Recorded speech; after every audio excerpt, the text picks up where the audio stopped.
नमस्कार, मैं doctor Anjana Sharma, associate professor, Sanskrit विभाग, वनस्थली विद्यापीठ, राजस्थान से। आज हम सांख्यिकारिका ग्रंथ के विषय में जानकारी प्राप्त करेंगे। सांख्यिकारिका सांख्य दर्शन का ग्रंथ है। सांख्य दर्शन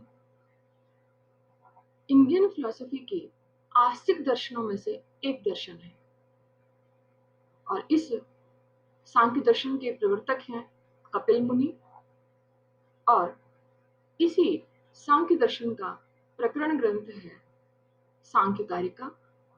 इसके रचयिता ईश्वर कृष्ण है। इस ग्रंथ का आरंभ दुखों से ही होता है। दुख के भेद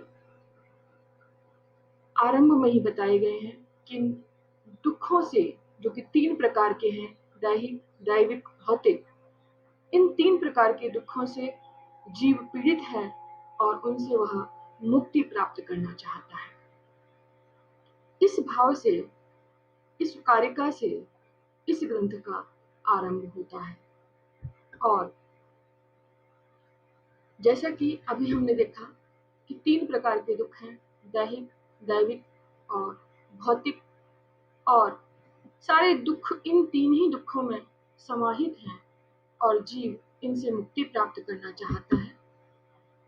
तो सांख्यिकारिका ग्रंथ में इससे मुक्ति का उपाय बताया है। प्रकृति और पुरुष में भेद ज्ञान। प्रकृति और पुरुष सांख्यिकारिका में प्रमुख तत्व हैं। सांख्य दर्शन के प्रमुख तत्व हैं।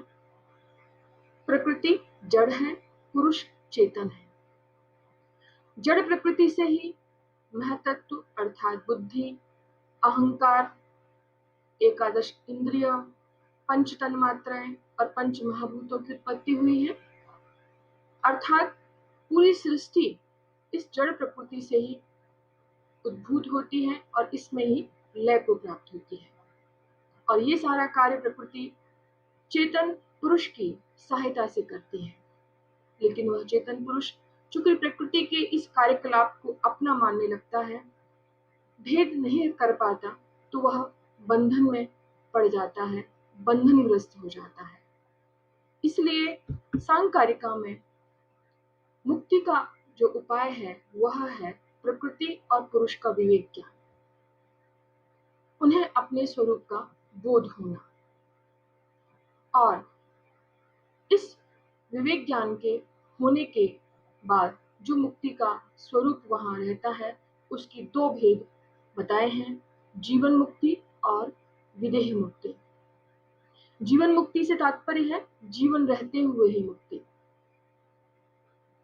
अर्थात साधक अपने संचित संचयमान कर्मों का तो नाश कर लेता है ज्ञान के कारण, लेकिन प्रारब्ध कर्म उसके शेष रहते हैं, तो उन कर्मों के फल को भोगने के लिए वह जीवन धारण किए रहता है, लेकिन मुक्ति की अवस्था में रहता है, इसलिए उसे जीवन मुक्ति कहते हैं।